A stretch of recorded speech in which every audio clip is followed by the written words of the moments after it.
Everyone, Walter Crosby with Helix Sales Development, your host for Sales and Cigars. Thanks for joining us today. We have an interesting guest. He's in a similar space. Nicky Billou's got a great energy about him. He's got a great idea about just what he's doing. Like, he talks about serving his clients and serving his community, and it's authentic. He really truly wants to help people. He's got a great story. He's not a cigar guy, but he appreciates that whole masculine energy, guys getting together to have some camaraderie around an idea, a concept, cigars, cocktails, whatever it is. He appreciates that. He's just not he's in good shape, and he wants to stay in good shape. So go grab a cocktail, grab a cigar, strap in for another fun episode of Sales and Cigars. Thanks. Hey, Nicky, welcome to Sales and Cigars. I appreciate you taking a few minutes to jump on the podcast with us. So welcome. Walter, man, thanks for having me on the show. It's an honor to be here. God bless you, brother. Appreciate it. We talked a little bit in what I call the green room. Just in like 3 minutes, I think we kind of kindred spirits, and we're headed in a direction here that I think is going to be a fun conversation. But what I'd really like to do is start when I speak to somebody who's got an entrepreneurial business and helps entrepreneurs. I always like to get a sense as to what their journey was like to get here, to where they are, to their success. So we don't need to go to kindergarten, right? We don't need to go back that far, but can you pick up some place where you think would be interesting and let everybody know where your story started? Absolutely. Walter, I'm actually originally an immigrant from the Middle East. I'm a Christian from Iran.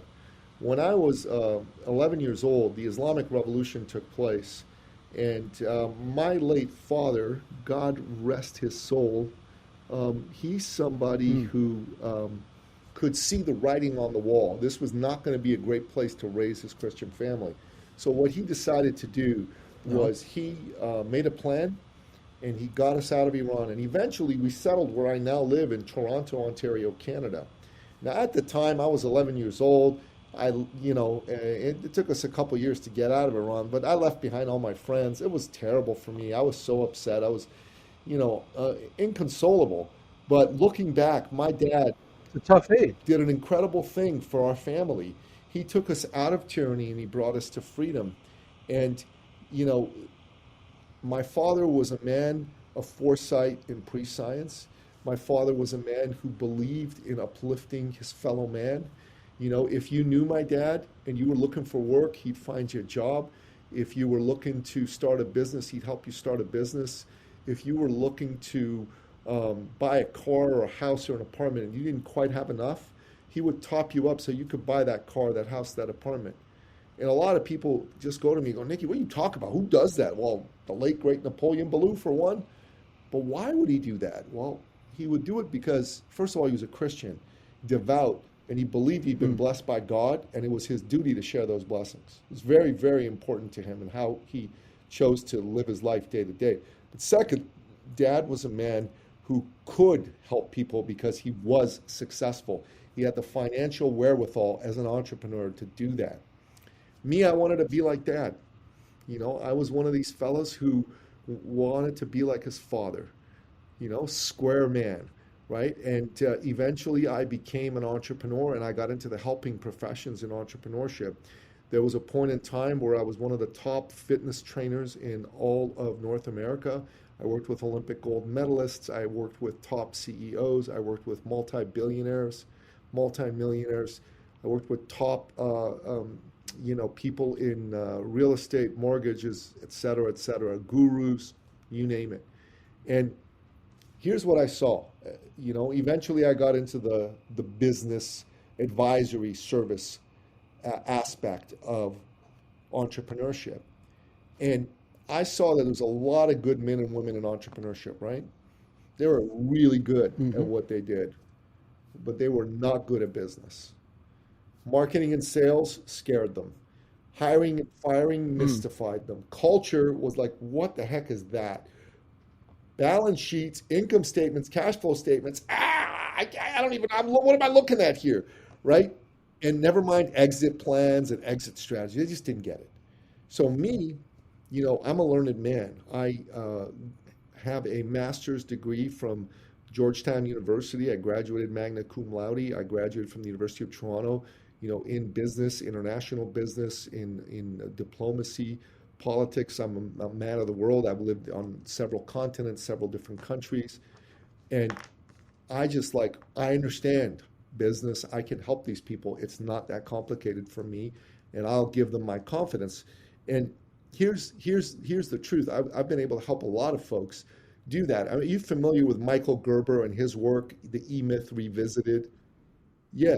So we use similar principles to help folks, get unstuck and grow their business and scale and all that good stuff. My greatest success story, in a single year, I helped a restaurant chain owner add 11.5 million to his income. Now that's a tremendous success. Wow. And it's really, really great. But here's what else I found is that there's a lot of people like you and I that are in the coaching and helping and, consulting professions. These are like individuals, solopreneurs, lone wolves in some cases. And they're really good at what they did. Really good. But marketing and sales mystified and frightened them, especially sales. Now you can relate because, you and I, we both come from a sales background. But there's a lot of folks in sales who I don't want to be pushy. No, I don't want to be salesy. No. I want commission breath. No, not me, man. That's not coming off of me. Forget about it, right? Yep. But the problem is they don't go after business they should go after legitimately. They bite off their nose to spite their face. It's ridiculous, right? So they don't get business. They suffer financially. But the person they could have helped suffers because they don't get the help of an honest person. And then some charlatan marketer, some dude, sociopathic personality comes in and swoops and grabs that business, doesn't deliver. The sum total of goodness in the world goes down. So I'm going to help these consultant types, let's help them figure out how to sell without coming across pushy. Now that word sales stuck in their craw. So I'm like, okay, let's rebrand it from selling to serving. You don't want to be sold, but you want to be served. We all want to be served, right? And so that really helped a lot of coaches and consultants. They could wrap their head around being of service, and that allowed them to double, triple, quadruple their business. My father used to say, hey, Nicky, life is not about business or money or numbers. Even business is not about business or money or numbers. It's all about people. You got to make a difference for people. You got to solve problems for people for profit. PPP, problems, people, profit, the winning zone, right where they all intersect. Boom, boom. And so that's what it became about for me to help these folks. And then on the marketing side, they suck because you ask them what they do. Well, I'm a coach, I'm a consultant, I'm a whatever. Nobody cares. People don't buy their way into something like you and your program and your methodology. They don't give a crap. They buy their way out of their something. They buy their way out of hell. Now, there's three big hells in life that people are willing to pay big money to solve and get out of. Hell number one is the hell of wealth that is limited, non-existent, finances, sales, etc. People will pay money to solve the hell of a lack of wealth or diminished wealth. The number two is the hell of health, the lack of health. They're overweight, they got diabetes, they got cancer, they got mental health issues. They'll pay big money to solve those. And number three is the hell of relationships. They don't have a relationship, their relationship's in the crapper. Their wife, husband hasn't had sex with them in a decade, stuff like that. These are the types of things people are willing to pay a lot of money to solve. And so what I say to coaches and consultants is, don't talk about you, and it's not about you, it's about them. You're solving problems for people for profit. Acute problems for awesome people at an amazing profit. That's your job. And if you take the attention off you, you put the attention on the human being you're serving, then it doesn't really become about selling. Honestly, it becomes about service. Like today, I've had conversations with three great individuals that I got to know. And of the three individuals, there was really two of them that are needing the type of help that I provide. I booked an appointment with one. The other one had to go, but I said, here's my cell phone number. Send me a text and give me your calendar link and I'll jump on your calendar, right? A lot of people saying, oh no, you must only give them your calendar link because you need a position of superiority. I don't care, man. If I get on the phone with somebody and I'm of service to them, that's what I need to do. And if I do a good enough job, there's no need for superiority or inferiority. There's just a need for love and service and connection. Yeah. That's all. Just trying to make a connection, trying to actually connect with the person and talk to them about something that's occurring in one of those three buckets. And those three, everything fits into wealth, health, and relationships. I mean, those are real. We can talk about those problems that those folks have, those issues that are there, and help them solve those. And it's got nothing to do with us. You're 100%. It's like I don't have any. I can't take exception with anything you said, right? From the giddy up about serving people, about helping people, because that's really the thing. And entrepreneurs. I was in a room yesterday with 36 entrepreneurs who are trying to grow their business. And when you present an idea to them about marketing in a new concept about marketing and creating, traffic and having the right message to resonate with these folks, their eyes they get scared. There was almost terror in some of their eyes that they didn't want to have to go talk to somebody and sell their product, right? And the words I used were slightly different, but it is helping.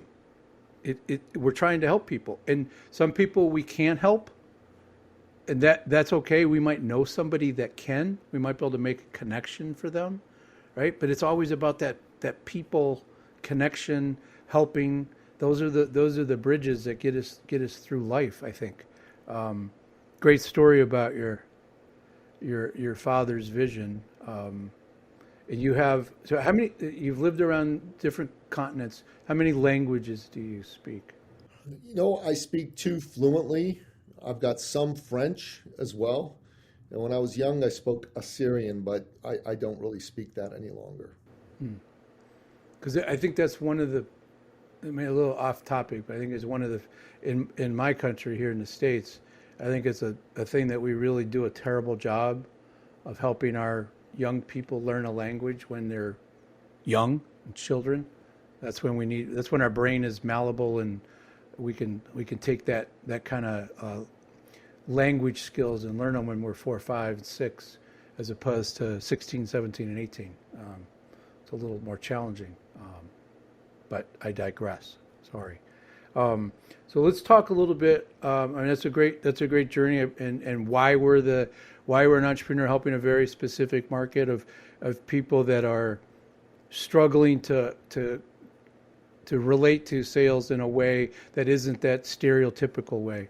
So let's talk a little bit about the eCircle Academy and about how your approach there, because you kind of narrowed in on the people you want to help, that smaller entrepreneurial solopreneur type individual that really knows their space, that really can add value, but just can't make those connections. Well, we have a couple of what we call clusters, right? A cluster is a go-to-market grouping of a message, a market, and a method of delivery.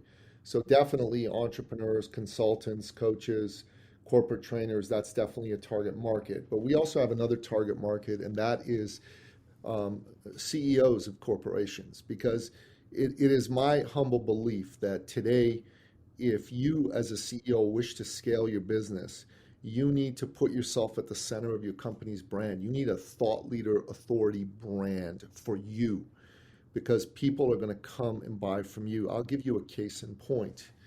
So in 1998, there were two computer companies that were up and comers. One of them was Apple, the other was Dell. They were roughly the same size, I think around 8 billion a year in revenue at the time. And they both had innovative products, visionary CEOs. But the CEO of one company put himself at the center of that company's brand. He built a narrative around him and what his story was and put that inside of the company. A lot of people in the world were very upset when Steve Jobs passed away. 1 million people filed past his grave. Have you heard of that happening for any other CEO in our lifetime? Because I sure as heck haven't, right? I don't think anybody comes close. Maybe Bill Campbell, but Yeah, that most people don't know who right. he was. So So, yeah, you're so right. It's a special guy. Apple did that, Steve Jobs did that, and Michael Dell deliberately did not. He pulled himself out of the brand, and he really wanted Dell to speak for itself. Now, Dell today is a very successful company, over $80 billion a year in sales, right? They over tenfolded. But Apple is the most successful company in the world. Apple is a $350 billion a year company. It's the most valuable company in the world by market capitalization right now. And Dell is not in the top 100. And why is that? It's because Steve Jobs built a very powerful thought leader brand around himself and a mystique around Apple and why Apple mattered and why he, at the center of Apple, was relevant to the lives of the people that followed Apple. He's been dead since 2011. That's 12 years. And yet that brand was so powerful that it still powers up Apple's success forward today, right? Well, one could argue that his DNA is still within that company, right? They still try to think in the future. They try to think about that interface. They try to think about their customer in the way that Jobs did, right? Beautiful design, simple in its function, right? And what can we do to add value to our customers? Because their market share in the computer space is not anywhere near what Microsoft has. I mean, that type of product. It's just that he created something. He was a true visionary. Like when you look up visionary in the dictionary, Jobs should be there. Um, it's a great Yeah, analogy. So, but we're all not going to be Jobs, you don't need to be right? We're all Jobs. not You going to have can't be that. Jobs, but you can be the Jobs of your industry, of your space. If you're the CEO of a $20 million company and you're going, how do I get to a quarter billion? Well, I'm going to tell you how you're going to get to a quarter billion. We're going to create a brand story around you, a thought leader brand that is central to what your company is about and how you do business and how you serve the people you serve. We're going to create messaging for you. We're going to put you out there on shows as guests. We're going to have you write a book and we're going to have you have a podcast. And that is how we're going to get your company from 20 million to 250 million. You're going to be the salesman and marketer in chief for your brand. And people are going to know who you are in a way that they don't right now. Outside of the people you do business with, nobody knows who you are and nobody cares. And that's what we're looking to change. So, is that can that person? And I love the way you position that. Right, you're going to grow the business based on that person being the focus because they have the passion, they have that energy there that because of they're the leading the company. But can somebody that's doing $2-3 million a year that wants to get to 10? I mean, $100, bro. can you help them step that through I'm that? telling you that a $2 to $3 million company using this methodology done right, okay? You can't just say, okay, I got a podcast, here we go. I'm going to put out there. You need to have thought through your message. And it can't just be about you. We talked about this, right? It's got to be about how you inspire and serve your customer with your own special sauce and narrative and story thrown in. But the focus is that. Everybody thinks Apple is about the product. Apple's not about the product. Apple is about how people feel being associated with the product. Apple is about the greatest, most visionary people on earth are Apple users. When Steve Jobs came back from exile, he made this ad called Think Different. It was narrated by Richard Dreyfuss, right? And it went something like this. Here's to the crazy ones, the misfits, the visionaries, the square pegs in the round holes. They're not fond of rules, and they don't take, I forget the exact word, with the status quo. You watch that ad, even today, you get goosebumps. You go, that's me. I'm those people. And those people would use an apple. That's what he's saying, right? And they're saying Apple is about a celebration of the icons who think different, want to be different, and move forward. Great. So maybe your company is a construction company or you manufacture widgets. I don't know. It doesn't matter. But why do you do business beyond making money? Because if all you can talk about is how much money you make, screw you. Nobody cares. No one's interested.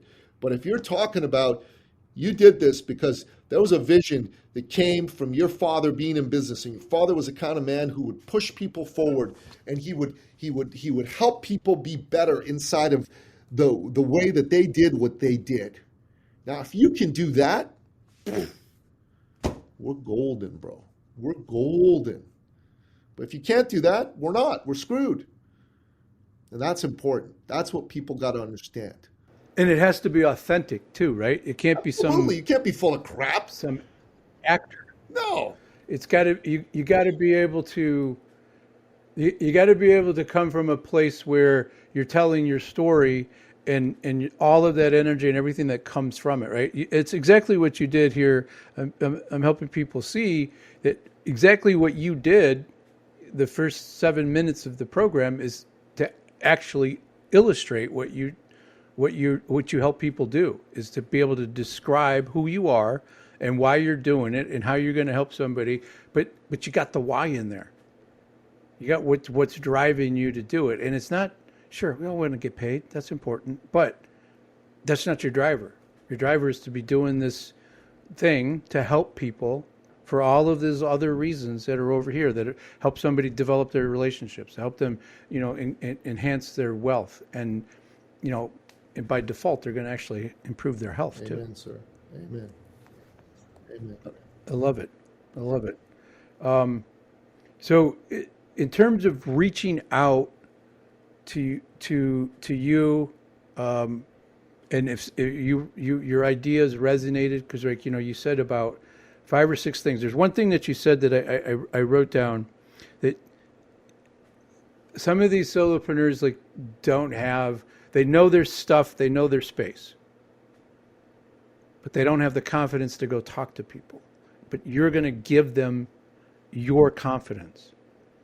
I mean, I love that. That's a gift to give to somebody who lacks that belief, right? That lacks that ability to make those connections. That's a really powerful. And it's part of your model, I think, by default, just because you're going to get those people excited.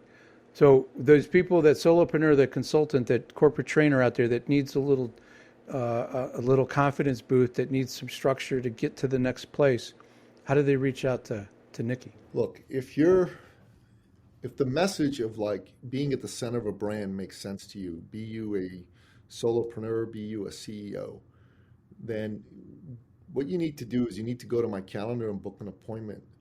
And the appointment is for what I call a success coaching call. And it's eCircleacademy.com/appointment. All I ask is that you fill out the kind of the application form we have there. Because you got to apply for that call, right? I mean, I offer it for free, but I'm not going to offer it just any. But you need some info to validate. Yeah, you need info to be able to get serious individual, right? And if that all checks out, which it usually does, we got a few people that it doesn't, but it usually does, then yeah, we'll have the call and we'll move it forward. If it doesn't check out, someone from my team will reach out and cancel the call. But if it does check out, then yeah, absolutely, we'll do that. And let's have a conversation. Let's see where you're at. Let's see where you want to get to. Let's see why you're not getting to where you want to get to. And then I'll propose, if it's appropriate, I'll propose a way forward. And if it's not appropriate and I'm not the right person to be of service to you, I'll send you somewhere else. People always get shocked. They think that, oh my God, just because you're effective at sales, that means you go after every single opportunity that comes across your desk. The reason I'm effective at sales is because I know when to say no. You know, and that's something people But just that's don't such a get. hard concept. It's a hard concept to get salespeople to accept that as soon as you hear something that isn't that gives you indication that this isn't going to work, you got to dig into it and make sure. And once it's not going to work, when do you want to find out? Right? I mean, you got to save everybody's time because their time is just as valuable as ours, and what can we do to help them regardless?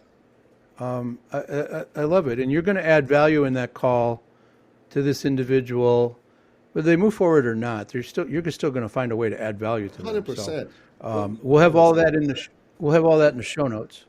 So let me ask you this question, sort of my only question I ask guests as a consistency. Does Nicky have a relationship, past or present, with cigars? so. Listen, man, I am not into. I like the concept of a cigar, but I don't smoke. Never have, never will. I'm an athlete. It's not my thing.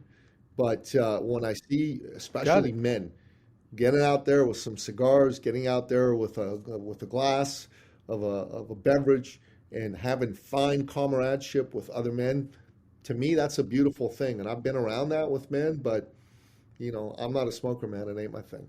Got it. But you see I had a guest the other day that said that for health reasons, right? He had specific reasons that it wasn't his thing. But he's like, it's sort of like people who enjoy wine and they get together and they can talk about wine and you don't have to know a lot about wine. You don't have to know a lot about cigars to really develop that relationship with other people. Is that I can walk into any city, go to a cigar shop and sit down, and if you don't know somebody and what are you smoking, boom, you're in a conversation because you have something in common. The brothers of the leaf is what I call it. Brothers So of the Leaf. It's I respect the powerful, fact and that I'll tell you this, right? Masculine comradeship is what men need in this day and age, and one of the ways in which there is masculine comradeship is around smoking stogies, drinking liquor, and having great conversations. And to me, that's awesome and amazing. I love seeing that. yeah, I love being around the energy of masculine comradeship. Might stand back because I ain't into the smoke, but that's all good. We still enjoy the company of good men, and we enjoy powerful conversations, fun conversations, social conversations. It's a beautiful thing. The other day, I was on a we, podcast, and I was talking about some of the subjects you and I talked about. It was a bit of a longer form podcast, so we got into more detail, and I told a few more stories and all that. But the fellow was interviewing me, and I was talking about the importance of masculine comradeship and men being together. And he just said to me, he said, I just got something. I said, what's that? He said, you bring a father energy to conversations. And I am a mm, father, right? Two teenage sons. And he said, that father energy is what you bring to the men because I run a men's organization, but it's also what you bring into the coaching work you do. And I thought about that for a second. I thought that was pretty brilliant because it's true. I do bring that father energy. I bring that tough love. I bring that desire for you to win and got your back. And I bring that push, and a father with his sons, it's a little tougher. He pushes them a little harder and challenges them because that's what a little sons different. need. But with his daughters, he loves them and encourages them more because that's what daughters need. Daughters thrive on encouragement. Sons thrive on challenge and being told, come on, you're being a bum, push.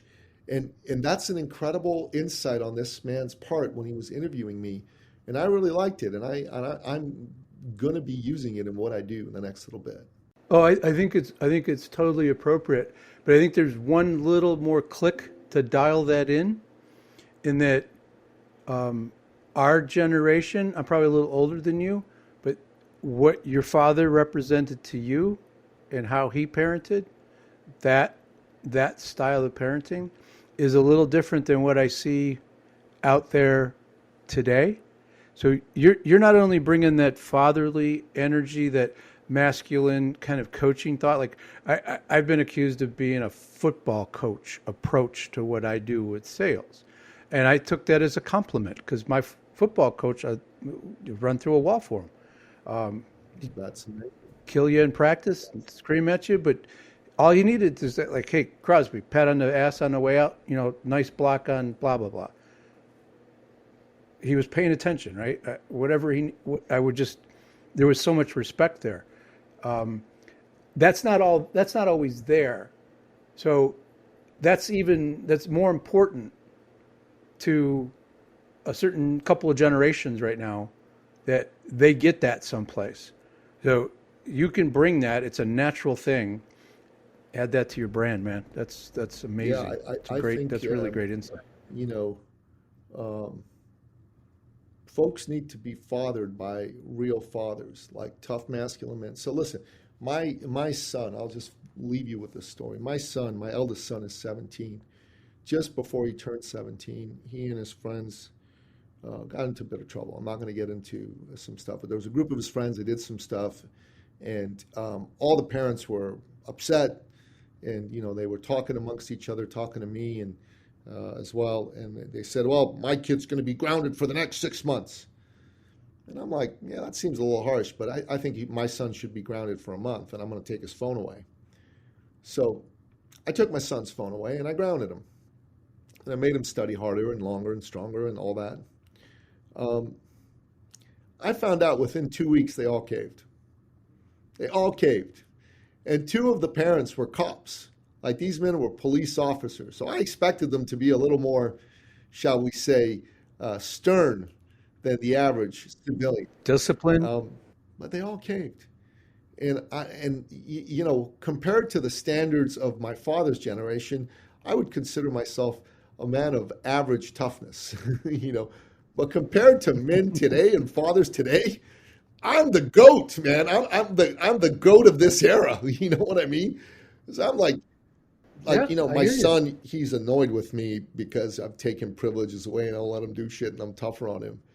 But, a while ago he said to me, I said, well, because I was asking him what he liked about his brother, what his brother liked about him. And then I asked him, well, what do you like about me? And he said to me, that you're tough on me. And I'm like, damn, boy, that made me proud. That made me proud that I'm tough on you. He gets that pulls it all together, right? He gets it. He understands why. He doesn't always like it. No, sure don't. But he respects it.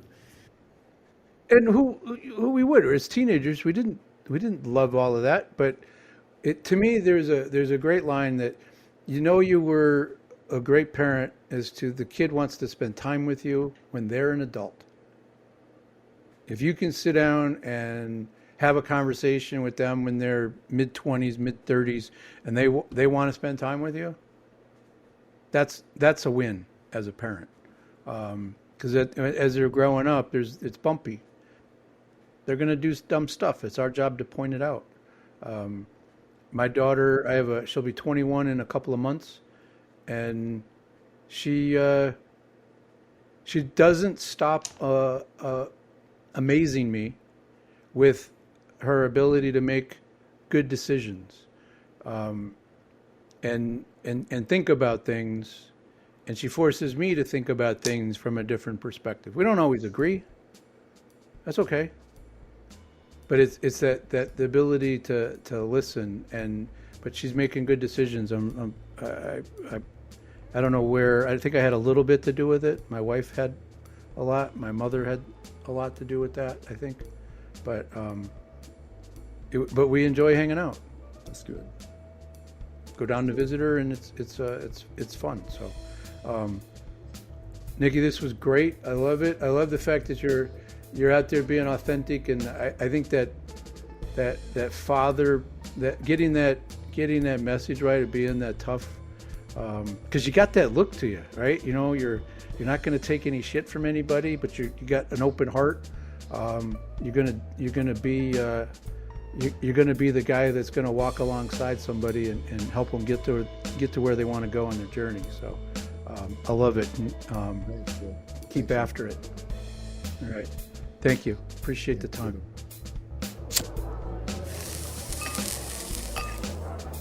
To get your copy of Walter Crosbys' new book, The 7 Critical Mistakes CEOs Make with Their Sales Organization That Stop the Company from Scaling, follow the link in the show notes or go to Amazon.com. Thank you for listening to Sales and Cigars with Walter Crosby of Helix Sales Development. For more on Sales and Cigars, remember to like, share, and subscribe. Sales and Cigars, produced by thepodcastproshop.com.